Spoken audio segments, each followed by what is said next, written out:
Olá, meu nome é Jennifer Rodeski e eu sou mestranda no mestrado profissional em Economia. Hoje eu vou apresentar sobre o artigo A Descoberta da Inflação Inercial, do economista Luiz Carlos Bresci Pereira. Nesse artigo, o autor explica como surgiu a teoria da inflação inercial no Brasil e como ela foi fundamental para compreender a inflação dos anos 1980. Além disso, o texto mostra também como essas ideias influenciaram diretamente os planos econômicos brasileiros, especialmente o Plano Real. Para entender a inflação inercial, primeiro precisamos entender o contexto econômico e histórico do Brasil entre os anos de 1970 e 1980, onde o Brasil ele já possuía uma inflação relativamente alta e o governo até tentou criar mecanismos de indexação da economia, o que posteriormente piorou porque houve crises, houve o segundo choque do petróleo, o aumento da dívida externa, diversos fatores esses que influenciaram na inflação aumentar rapidamente. Ela saiu de aproximadamente 40%, chegando perto de 200% em 1983. E além disso, o mais importante é que mesmo com a recessão econômica e medidas de ajuste fiscal, a inflação ela não diminuía.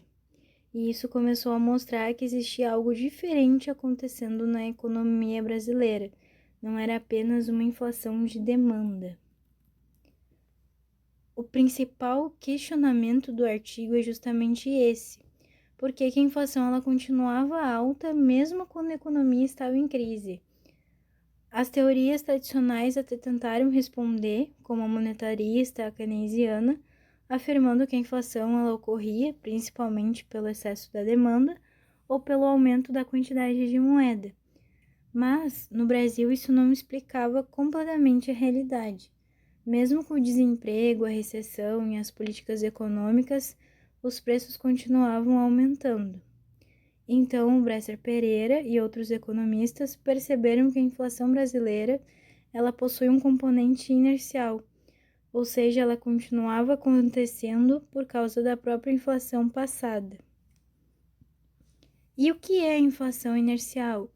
A inflação inercial ela funciona como um processo automático e o autor ele explica isso com a ideia de reajustes contínuos de preço.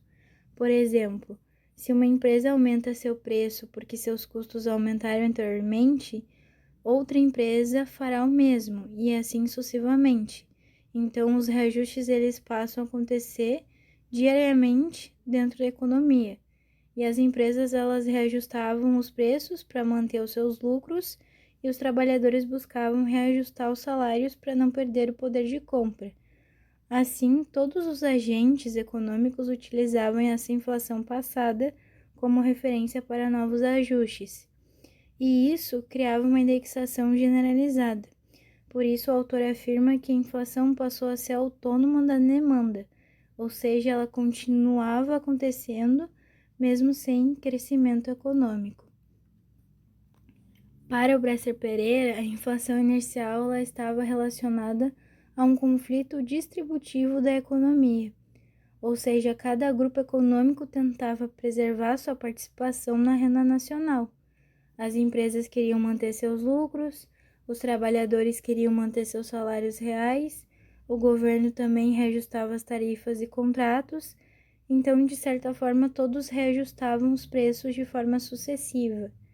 E isso fazia com que a inflação permanecesse estável em patamares muito elevados. Mas a grande inovação de tudo, da teoria, foi separar os fatores da inflação em três partes: os fatores aceleradores, os fatores mantenedores e os fatores sanciadores.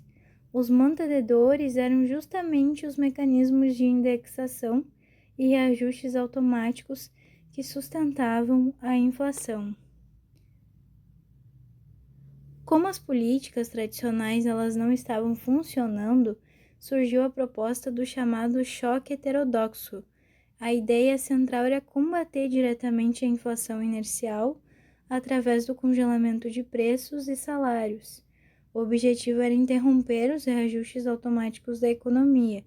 Com isso, os agentes econômicos deixariam de reajustar os preços com base na inflação passada.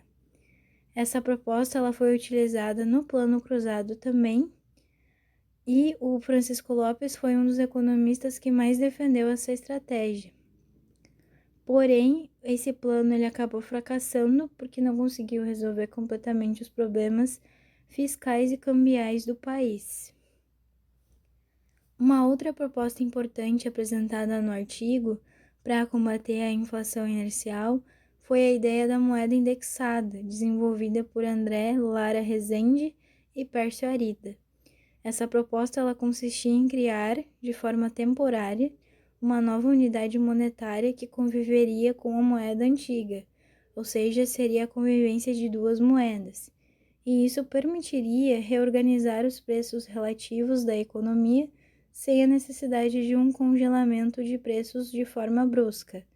Essa ideia foi extremamente importante, porque posteriormente ela originou a unidade real de valor que foi utilizada no Plano Real. O Plano Real conseguiu neutralizar a inflação inercial, porque ele reorganizou os preços da economia antes da criação da nova moeda. Por isso que esse artigo ele mostra que a teoria da inflação inercial foi fundamental para o sucesso do Plano Real. O autor também analisa outros planos econômicos brasileiros, como o Plano Cruzado, o Plano Bresser e o Plano Collor. Segundo ele, muitos desses planos fracassaram porque eles não conseguiram neutralizar corretamente a inflação inicial. E além disso, existiam problemas fiscais, como déficits públicos, dificuldades cambiais, e principalmente no caso do Plano Collor, houve o congelamento de preços, mas sem uma neutralização adequada da inércia. Isso fez com que os desequilíbrios econômicos retornassem muito rápido novamente. Como conclusão, o artigo demonstra que a inflação brasileira ela não era causada apenas pelo excesso da demanda, no caso da moeda. Ela também era resultado da indexação da economia, dos conflitos distributivos, dos reajustes automáticos de preços e salários. A teoria da inflação inercial foi muito importante porque trouxe uma nova explicação para o problema inflacionário brasileiro. Além disso, influenciou diretamente as políticas econômicas utilizadas no país, consequentemente no Plano Real também. Aqui eu trouxe as referências e essas foram as principais ideias do artigo. Agradeço muito pela atenção.